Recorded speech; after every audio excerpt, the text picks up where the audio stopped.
There's a great study where we talk about anticipatory nausea, like many people, when they're going to their first chemotherapy treatment. They get nauseous on their drive to the first chemotherapy treatment because their doctor told them that they were going to get sick from chemotherapy.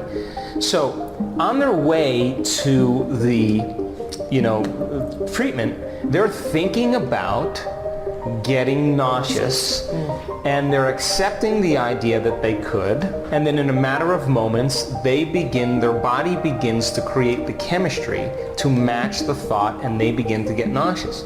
So the question is, if 50% of those people can get nauseous on their drive to their first chemotherapy treatment, 50% of the people in the world can get healthy on their drive to work in anticipation of being well.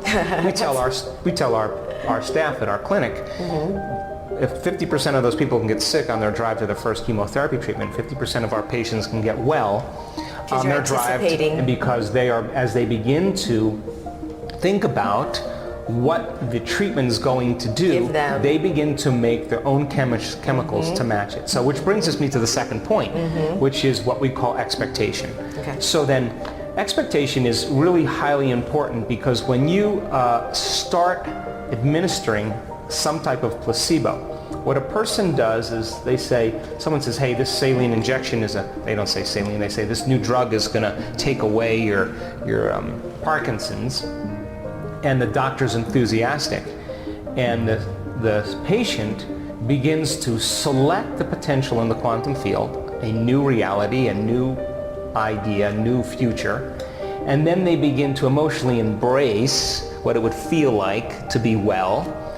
They begin to create an elevated emotion. So when you combine a clear intention with an elevated emotion, the way you think and the way you feel creates a new state of being. And it is those chemicals that begin to change the body by thought alone. You can tell a patient, hey, look, we're going to do this serious surgery on your knee. You can wheel them in there and you can slice their knee open and never do the surgery.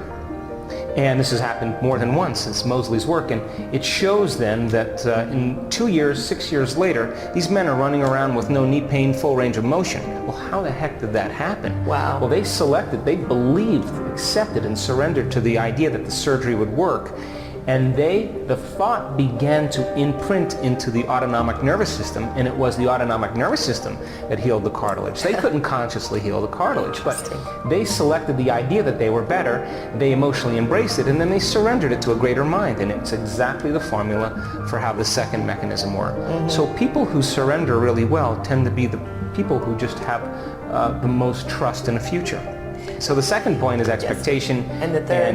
And we've taught people how to do that exact thing.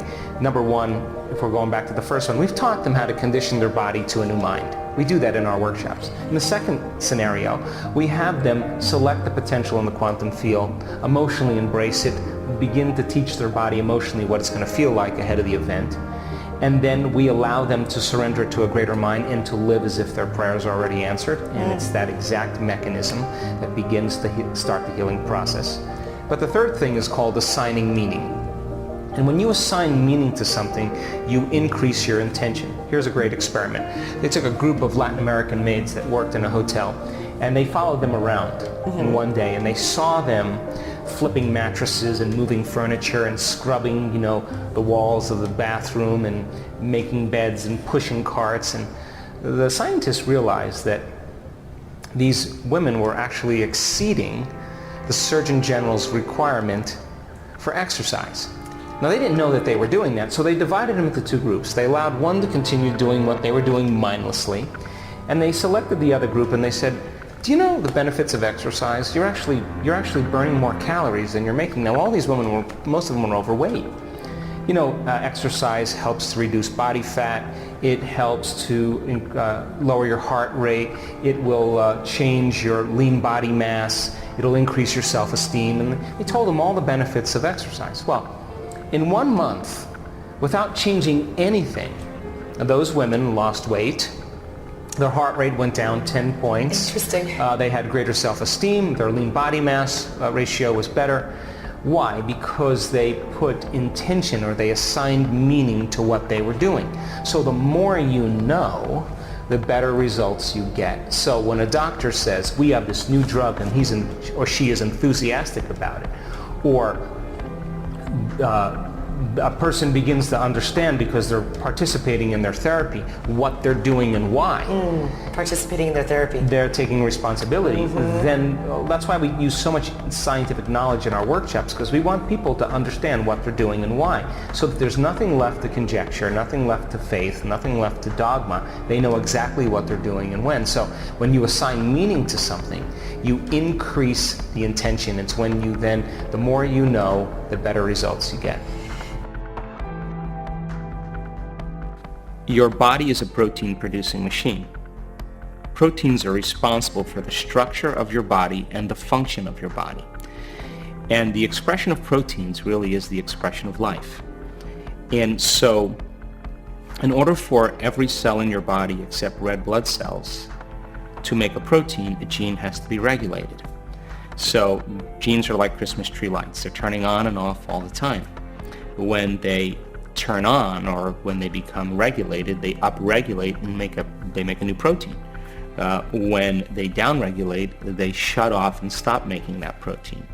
So if you're thinking the same way, if you're making the same choices, you're demonstrating the same behaviors, you're creating the same experiences, producing the same emotions, you keep the same lights on and the other lights off, and now you're headed for a genetic destiny.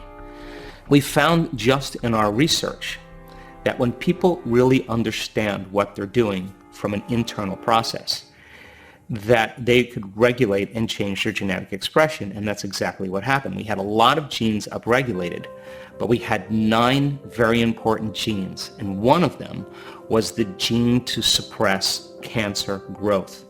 Another one was nerve cells actually regenerating, actually not just making new connections, but growing new neurons as the result of novel experiences.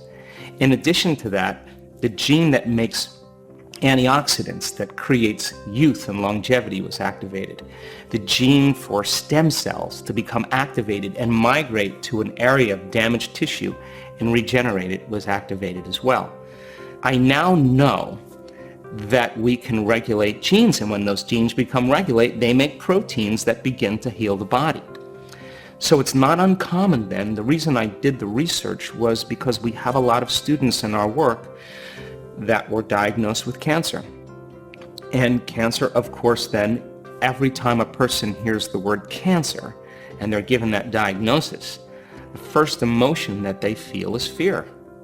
And the moment they feel fear, no new information can enter their nervous system that is not equal to that emotional state.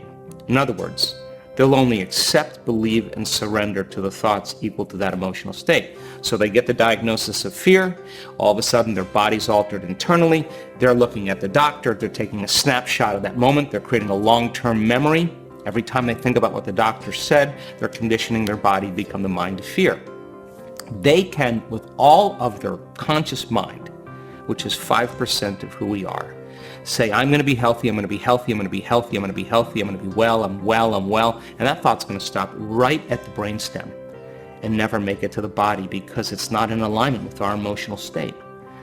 So then people then, when they hear the voodoo curse, when they get the death sentence, 3 months to live, 6 months to live, 9 months to live, 12 months to live, that information goes right in and it begins to program their autonomic nervous system to that outcome. Now, there's nothing wrong with that. The problem is then the person is at a war with themselves because they're waiting for the diagnosis to change, to feel the relief from the fear and emptiness that they're experiencing. And that's separation, that's lack.